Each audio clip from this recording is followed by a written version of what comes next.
Good evening, everyone, and thank you for attending the Urban League of Portland's Meet the Candidate Forum for State Treasurer. My name is Jonna Timms, and I will be moderating tonight's event as a community member. Before we get started, I want to thank our community partners for supporting tonight's forum. Tonight, we will feature candidates running for State Treasurer, and we are joined this evening by Mr. Jeff Goodman and Senator Elizabeth Steiner. Both candidates are here to highlight their campaign proposals and answer questions related to our community. For tonight's event, we will do the opening statements, questions, and closing statements. We start in alphabetical order and rotate through the sections. Although we hope the forum will be an exciting and informative event, we also want it to be an orderly and respectful one. All defamatory, abusive, profane, threatening, offensive, or hate speech are strictly prohibited. Candidates that engage in this behavior will be removed from the forum. Here are a few ground rules for our candidates. Please remain muted if you are not answering a question. Each candidate will have 1 minute for their opening statement. And when questions are asked, each candidate will have 3 minutes to respond with no rebuttals. After the questions are complete, each candidate will have 2 minutes to deliver a closing statement. Please be courteous and conscientious of time to your fellow candidates. So we will begin with opening statements.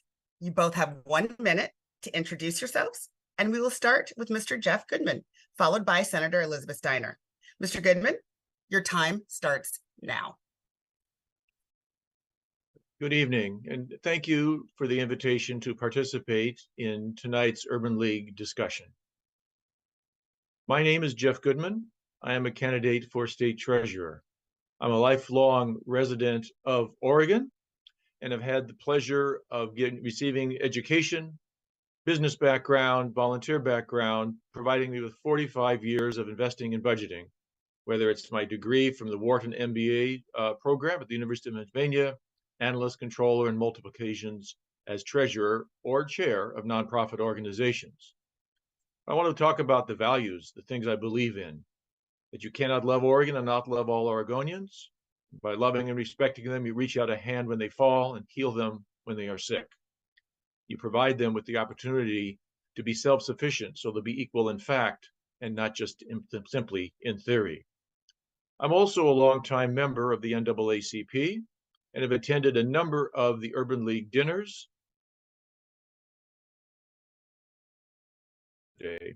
I apologize. I just noticed I've been on mute the entire time.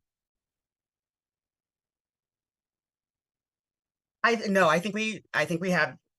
We've heard you. Thank you so much, Mr. Goodman. And Senator Steiner, is now your turn, and your time starts now. Thank you so much. I'm Elizabeth Steiner. I'm a family physician by profession, a mom of 3 young adults, and I've been a state senator for a little over 12 years now. I'm running for treasurer for exactly the same reason I ran for the state senate. I believe Oregon can be the healthiest state in the nation, and the leading cause of poor physical and emotional health is financial insecurity. The treasurer plays a critical role in protecting the pensions of Oregonians who've served our state long and well, and providing opportunities to save and for the future for individual Oregonians and for them to save for their children through a bunch of different programs that the treasurer runs and more that we can talk about later that I hope to add. Fundamentally, I have a proven track record of delivering on policies that help working Oregonians across the entire state. I have a track record of engaging with communities and listening so that we develop policies that work for everyone. Thank you, Senator Elizabeth Steiner. Now we will begin the question portion of our forum. Each candidate has 3 minutes to respond to each question. I will call on folks when it's their turn. Question 1. With almost 400,000 Oregonians receiving retirement benefits from the Oregon Public Employees Retirement System, PERS, should there be greater transparency with beneficiaries on the potential high-risk investments being made on their behalf by the Oregon Investment Council, overseen by the state treasurer. Senator Steiner, your time starts now. Thank you. I'm a staunch believer in transparency, and that's one of the reasons that I'm a believer in process. That means getting out there and talking with people and listening. Here's the challenge with investments. In order to grow the pension fund the way we are required to do to meet our obligation and ensure that every retiree gets paid on time, we have to have a range of types of investments. Some of those are by definition going to be somewhat higher risk. And that's what you do in a balanced portfolio. The question is, how risky is the portfolio overall? And that's what we already talk about publicly at the Oregon Investment Council. And those are the kinds of things that we would continue to do. All that being said, I am always prepared to listen when people have concerns and to take every step I legally can to improve transparency and improve public engagement. So I can't comment on the specifics of any one type of investment. What I can say is I will continue to look for ways, whether that's improving a website so that people know what we're doing, or engaging with retirees who want to talk with me about what our portfolio looks like, or any number of other options. I will do all of those things to get transparency as far as we can, given the legal constraints that some of our investments require.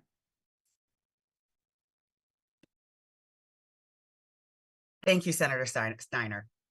Mr. Jeff Goodman, it is now your turn, and your time starts now. Thank you for the question. This is a very specific element of my platform, and I would encourage all people watching tonight, listening tonight, or watching this at a later time to go to my website, www.jeffgudman.org, and take a look at some of the specific comments I'm making, policies I'm proposing for providing transparency. I'll hold this up so you can take a look at it, and please go to the website. Now, while all the relevant Oregon Investment Council meeting materials are available online, the average Oregonian trying to track those investment decisions had to pore through hundreds of pages of analysis and meeting information in order to glean information about a single vote. Indeed, that was a topic of discussion at this morning's Oregon Investment Council meeting about transparency with respect to going forward on the recently adopted COAL Act.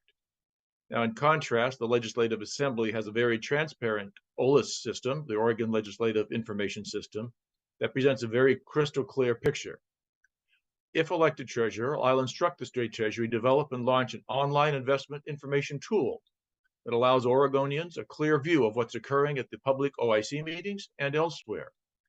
But more importantly, with respect to the riskiness of the different investments that are inside, there's a model out there, the Norwegian Sovereign Fund, and their investment director or their investment head actually sits down and does podcasts. They also let everybody know where the investments are. What I appreciate the balances you have to make between secrecy that the investors who are handling some of the money that Oregon has want, and the desire to know about the information. But there's no fundamental reason why after a particular investment has been closed, that those dollars can't, not the dollars, but also the where the specific investments were made, can be released to the public, discussed and said, okay, what went right and what went wrong. It's a very straightforward change that can be made. Another very straightforward change that can be made to provide greater transparency is people attending the meeting. When you look at the minutes of the Oregon Investment Council, it does not list the people who are watching by Zoom or by Teams or whichever platform is used. In contrast, the PERS board meetings does list that. This might seem like a small thing, but it speaks to an attitude of transparency.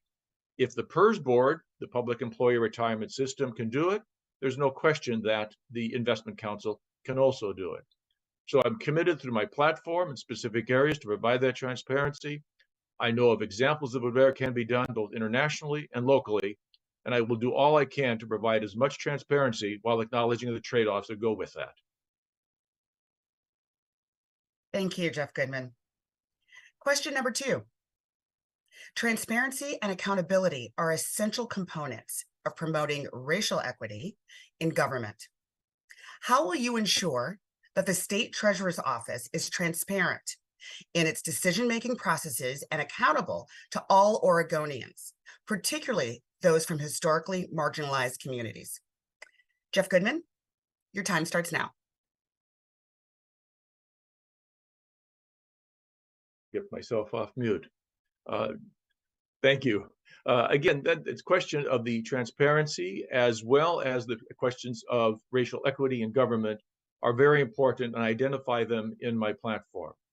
We look at the different elements of DEI, diversity, equity, inclusion. Now, I happen to believe that by focusing on diversity and inclusion, you end up getting equity. Now, that's not a guarantee that you're going to get equity by focusing on diversity and inclusion, but it's the focus that I want to make initially going on.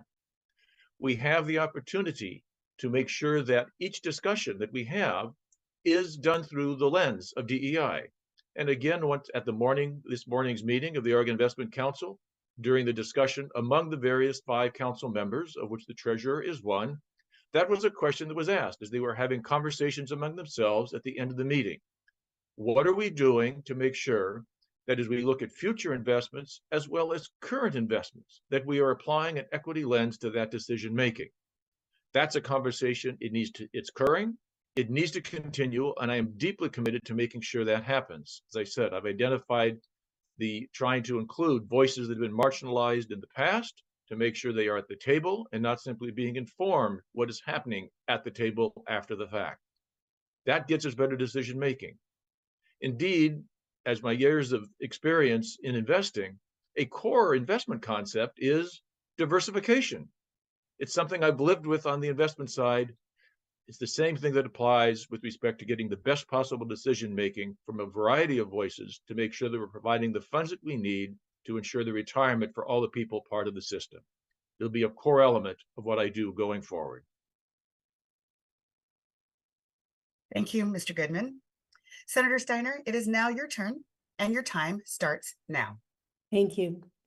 You know, one of the nice things about me is you know what you're getting. And my track record in the legislature demonstrates exactly what I would do about this, because it's exactly what I've been doing during my time in the legislature. Let me give you a couple of examples. I've now been co-chair of the Joint Committee on Ways and Means, or the State Budget Committee, this is my 6th year doing that. As soon as we had an official BIPOC caucus in the legislature, we made a point of reaching out, the other co-chair and I made a point of reaching out to them and saying, we would appreciate your designating 2 of your members to be liaisons with the co-chairs of the Budget Committee, because we should not be the ones making decisions about what priorities what we should fund that are priorities for the BIPOC community. We should be talking to the people who are actually part of the BIPOC community to make those decisions. And so in the several years that we've been doing this, we have demonstrated over and over again that we have made funding decisions based on priorities that were given to us by the BIPOC caucus.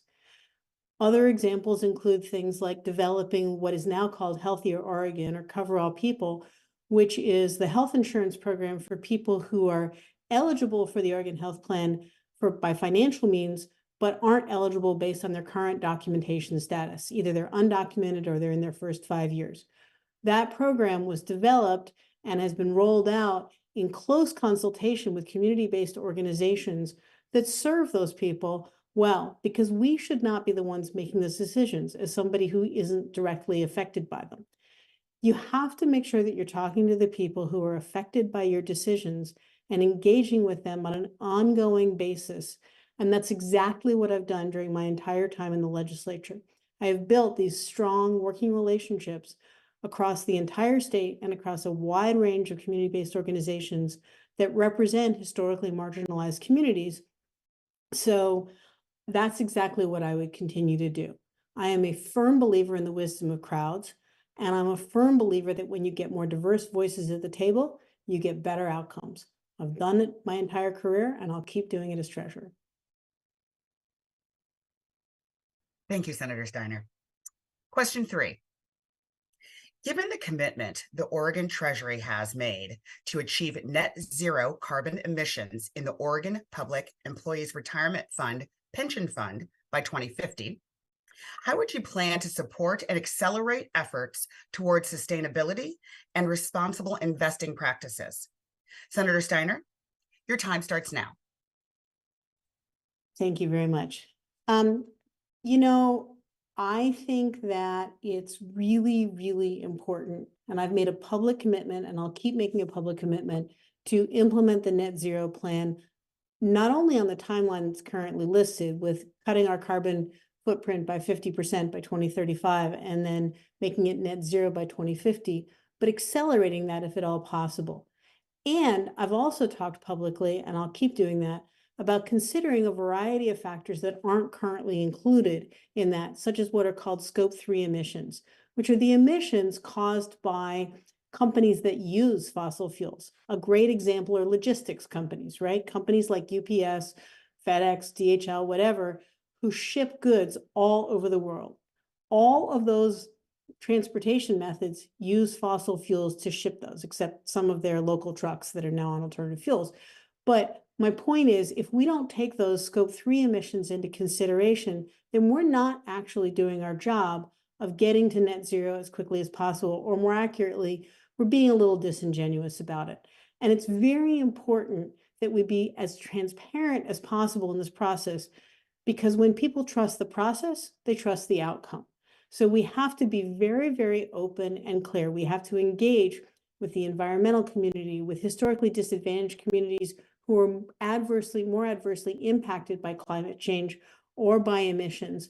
We have to engage closely as a corporate as a shareholder and a large institutional investor to hold corporations accountable for climate action plans and make sure they're actually implementing them the way they say they will. It is really, really important that we do all of this in as transparent a way as possible, and that people understand what criteria we're using to assess the carbon footprint of all of our investments, because only then will people be confident that we are really meeting the goal of reducing our carbon footprint to net zero. We finally have to use this as an opportunity to significantly increase our investments in renewable energy, both in state and out of state. There are lots of opportunities internal to the state. We just in the legislature passed a bill about offshore wind, and that's going to be an incredible opportunity for investment here in Oregon. South Coast has one of the best places for offshore wind in the country, and that's going to be very important to do, in that case, in consultation with the tribes who are directly impacted there. So on an ongoing basis, we will be consulting with people affected. We will be transparent about our methods. We will be transparent about our process, and we'll move as fast as we possibly can while protecting our pension fund. Thank you, Senator Steiner. Mr. Goodman, it is now your turn, and your time starts now. Thank you. And once again, thank you for the opportunity for me to hold up my policy and platform statement for Oregon's financial future. It has a specific section in there on climate change. With respect to the plan that's been adopted, I offer a couple of words. We can do better. Let me emphasize that. We can do better. But by doing better, it also acknowledges system-wide, not only across the country, but across the world through our investments, but understanding what's been happening here locally for decades with historically marginalized communities whose voices weren't heard. One nearly only has to look at I-5 and what it has done, the ongoing discussions to make things better with the albino vision that's going forward, or the lack of tree canopy in communities that are not as well off as others. If you start with a frame of reference in that point, it's going to help you make your decision making better. But let me also speak to the specific climate action plan that's been presented at the Oregon Investment Council a couple of months ago. I was there for it and was listening very carefully to what's been being presented. It has two key elements. One is to use the institutional power that we have with the shares that we hold in so many companies, not only in this country, but around the world. By tying ourselves together to other pension funds and other institutional investors, we have the opportunity to make our voice heard. As an example of that that's been done, whether it was Nike with its practices in their clothing subcontractors, or in Australia with an energy company where they've been forced to bring about a change. Secondly, the goal of tripling our investments in renewables. When you look at the numbers, that's not even doing as well as what we've been doing in the last 10 years. So let me close as I began with the comment about the implementation of it. One, you have to look at through an equity lens. If you start at that point, you'll be better. Number two, we can do better. Thank you very much, Mr. Goodman. Question 4. The racial wealth gap continues to widen between Black and brown households and their white peers. As the state chief financial investment advisor, how can the funds that you invest in help to close that gap? Jeff Goodman, your time starts now. Thank you for that question. That wealth gap is real, and it has been growing for almost 20 or 30 years. And it wasn't equal when we started out 20 and 30 years ago. So it has grown, and it needs to be addressed. One of the items that I have as a proposal going forward is using kicker money, working with the legislature, and that's not going to be easy to get that accomplished, but it's a goal that I'm willing to work very hard for, to get dollars into communities where they haven't gone before. We all need clean water, clean sewer systems. And there's communities all over the state, not just simply here in Portland, but there's communities around the state where you have significant BIPOC populations where they're not getting clean water or clean wastewater. We've read about it in northeastern Oregon, whether it's Baker County, Umatilla County, where there's been pollution that's going on with the water supplies, and it's been ignored for decades. By working to take some of the kicker dollars, and don't get me wrong, I like getting some of my kicker dollars. I like getting my kicker dollars back. I mean, who doesn't? But there's a better use for at least some of those dollars to help address those questions. With respect to additionally to helping close that gap, you want to have voices at the table from the BIPOC communities, not simply being informed after the fact of what's being done. You want them at the table. That's something I will work hard to create, and I will create those opportunities to have all the voices at the table. It goes back with approaching the investment decisions through the equity lens. It has to be done. There's also the opportunity, and it's been started, you have at the meetings of the 529 Board for Educational Savings, you also have the Oregon Saves program. They have been talking for the last couple of years about providing opportunities to people to participate in those systems who aren't in the bank, who don't even have a bank account. This work is underway. I will be sitting on those boards, potentially as the chair of those two in particular. I will want to do all that I can to persuade the boards to implement that, to move faster than what they're doing. There is an awareness of it. Now the question is to execute on making it happen. Thank you, Mr. Goodman. Senator Steiner, it's now your turn, and your time starts now. Thank you. There are really two parts to your question. The first is, how do we use our power as a large institutional shareholder to ensure that the entities that we're investing in are actually playing their part in achieving better diversity, in achieving racial equity, in ensuring that there aren't, for example, wage gaps between their white workers and their workers of color. That's a place where we can and should hold companies accountable as a large institutional investor. We should be demanding that companies demonstrate clearly that they are treating all of their employees equally and that they are working internally to reverse their internal systemic bias. And that's something we can do.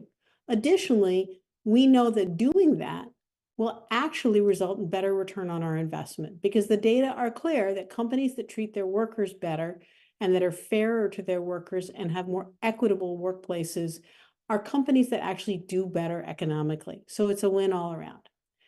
The other piece that's really important is to understand all the other programs that the treasurer engages in.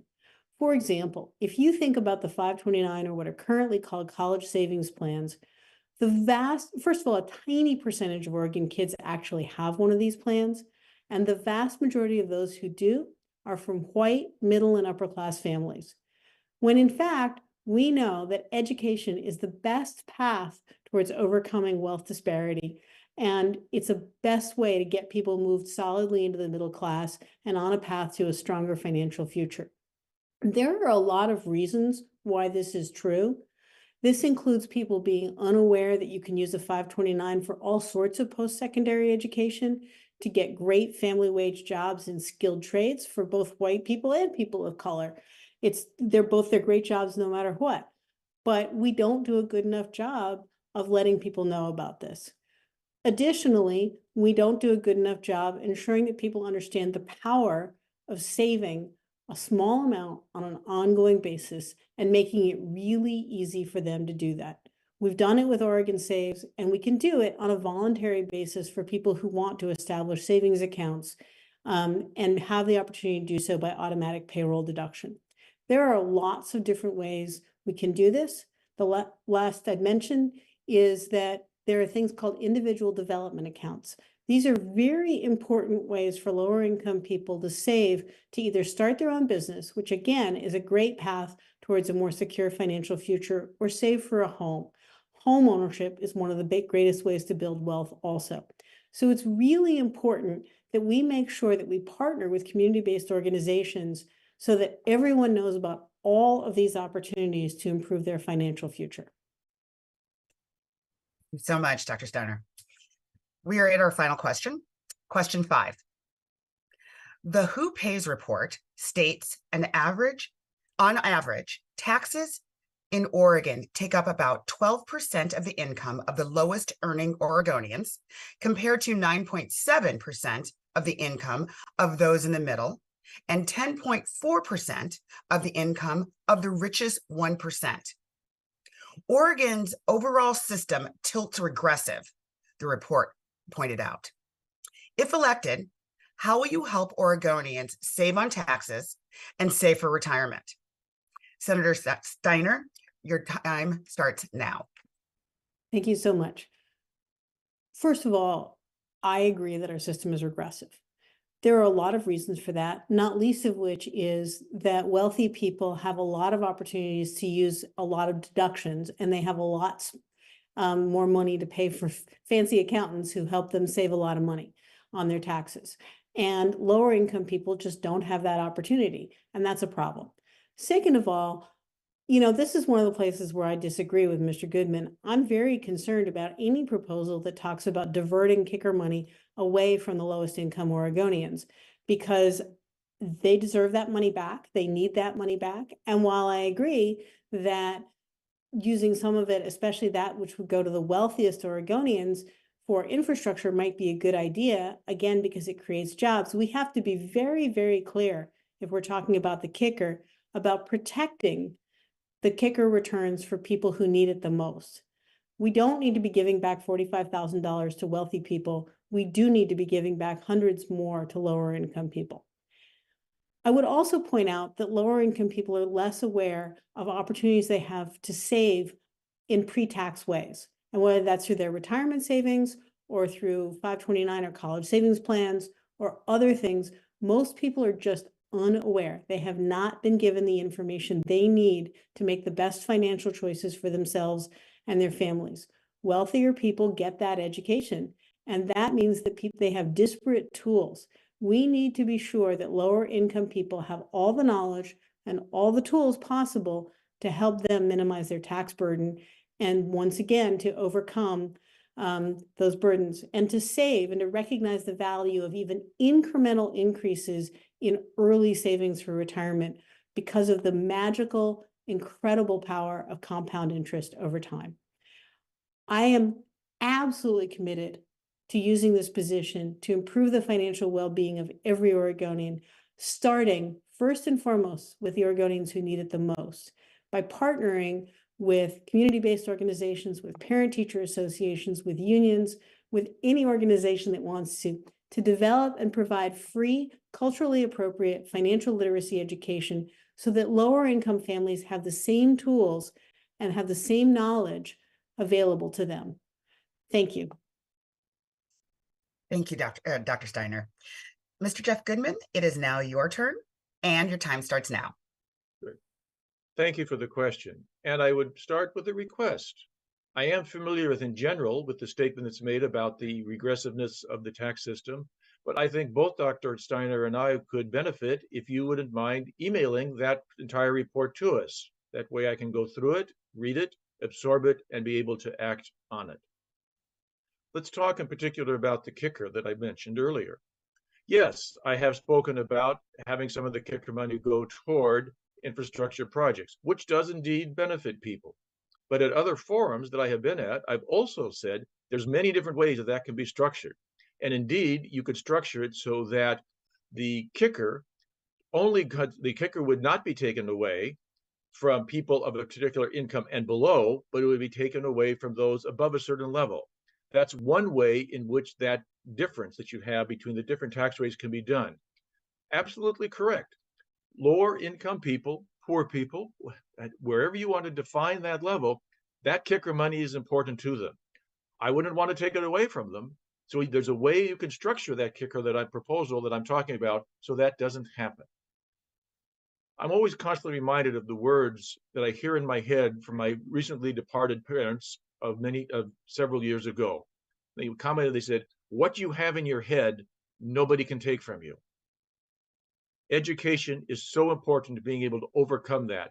So as to get additional education, you have the opportunity for a better income. You also have the opportunity in housing to build generational wealth. There's no question in the past that those two items have not occurred for all people. We need to be able to do that. Now, Oregon does have a program for a first-time home buyer where they can get a credit of up to $5,000. My memory may be correct on the number, but I'm pretty sure it's 5,000 to help them to get to their first-time home. That's a program that you would want to potentially expand. You can also have it limited based upon a person's income going into it. Going forward, again, education, education, education, expand the opportunities, whether it's the 529, which can be used for a variety of kinds of education, and also for the retirement savings account. You have the advantage, again, of taking advantage of compound interest going forward. These are things that I can do, but I'll close as I began. Please send me that report. I want to be able to read it, absorb it. That'll make me a better person serving as treasurer in going forward. Thank you. Thank you, Mr. Goodman. And thank you both for your answers to our questions this evening. The Urban League has said that they will be more than happy to send you that report to both of you. So we will begin our closing statements. You both will have 3 minutes. We will start with Senator Steiner, followed by Mr. Jeff Goodman. Senator Steiner, your time starts now. Thank you so much. And once again, many thanks to you all for providing this opportunity for more voters to get engaged and to meet Mr. Goodman and me so that they can make an informed choice in their primary ballot. I'm going to start again I'm going to finish up where I started. You have my track record. You know what I've accomplished in the over 12 years I've been in the legislature. You know my values because I've acted on them and I've espoused them and I've talked about them for decades as an individual and for over 12 years in the legislature. There have been no changes. There are no differences in what I've done or what I've believed or what I've spoken up for. And what I've always done is spoken up for the Oregonians whose voices are just not being heard. Spoken up for Oregonians and acted, not just spoken, but acted to provide healthcare, to provide more income through legislation I passed that just educates people about the earned income tax credit. Just putting it in people's W-2s, increased utilization of the earned income tax credit, one of the best anti-poverty measures we have, by over 25%. I have a track record of building coalitions. I have a track record of reaching out to diverse communities to make sure I understand the impact of proposed legislation or budget decisions on those communities and that I take all of their thoughts into consideration. I have the support of the people who depend on this pension, these pensions. People like SEIU members or OEA members or OSEA members, the classified staff in our school system. People who have served our state in many ways and depend on our pension fund to make sure that they have a secure, stable retirement. Trust me to do it. I ask each and every one of you to reach out to me directly if you have questions about something I've said or something that somebody else says about me. I'm always eager to continue a conversation. As I say many times, this is only the start of an ongoing conversation that I hope to have with everybody who's listening. My email address is elizabeth@elizabeth4oregon, F-O-R, and I look forward to hearing from you and to answering your questions, and I'd be honored by your vote in the May primary. Thank you so much. Thank you so much, Dr. Steiner. Mr. Goodman, it is now your turn. You will have 3 minutes and your time starts now. Thank you. And thank you again for organizing this event. I've talked about my values. I think it's fair to say that Dr. Steiner and I have similar values, wanting to help people be all they can be. I also have endorsements from a variety of spectrums. So it becomes to a question of not only the endorsements that we have, and there are people like the immediate past chair of the PERS retirement system, or Matt Hennessy, lead pastor at the Vancouver Avenue Baptist Church, who has endorsed me on a personal basis, not on behalf of the church. But I understand at the end of the day that we all must understand that it's possible to fight for what we believe or about going forward without pitting Oregonian against Oregonian. And that doing so requires leaving behind the kind of rhetoric that leaves a past that wasn't, a present that isn't, and a future that probably won't be. My core values are not alien to any voter in Oregon or resident in Oregon. Energetic and accountable government, oversight of resources, the opportunity for every Oregonian to achieve their personal dream with support from the government as needed. What are Oregon values, if not that? There's nothing wrong in Oregon that cannot be fixed by what is right with Oregon. And in the words of those philosopher queens, otherwise known as the Pointer Sisters, I'm so excited and I'm looking forward to serving. When I was a child, it never occurred to me in my wildest dreams that I might be standing here, or in this case, sitting here in 2024. It never occurred to me that I might have the chance to help the sons and daughters of Oregon to a better place. But now I do have that chance, and I'll let you in on a little secret. I mean to use that chance. Archimedes once said, give me a place to stand and a fulcrum and I can move the world. Electing me to the treasurer's office, and together we can move Oregon. I'm pleased to be here this evening. You will not have to worry about me being available to talk with anyone at any time. But let me close by simply saying I bring 45 plus years of experience. I'm ready to go to work on the professional side, on the investing side from day one. I will not eat education about what is being said when people talk about investing. That's been my sandbox for over 40 years. I'm looking forward to serving. I appreciate again this opportunity to have this conversation this evening. And you can go to my website. My email address is there. My phone number is there. Please call. I only have one number, so you're going to get me immediately when you do call, or I'll call right back.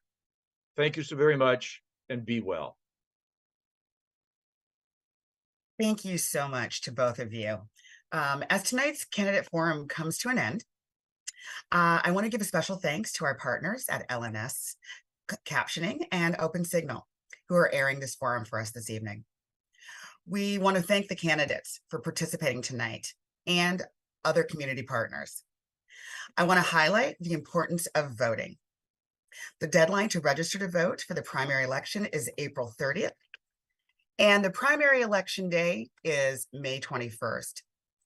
Democracy only works when people vote. So go get registered if you aren't already, and please vote. Audience, please remember that the Urban League is a nonprofit organization that relies upon donations and membership to be able to serve the community. Join our movement for justice and equity in Oregon by visiting our website at ulpdx.org. If you are able, I also invite you to donate. Your support is an investment in our Black community and our robust wraparound programming that empowers communities and changes lives. Tonight's event was part of the Urban League series of virtual candidate forums for the primary election.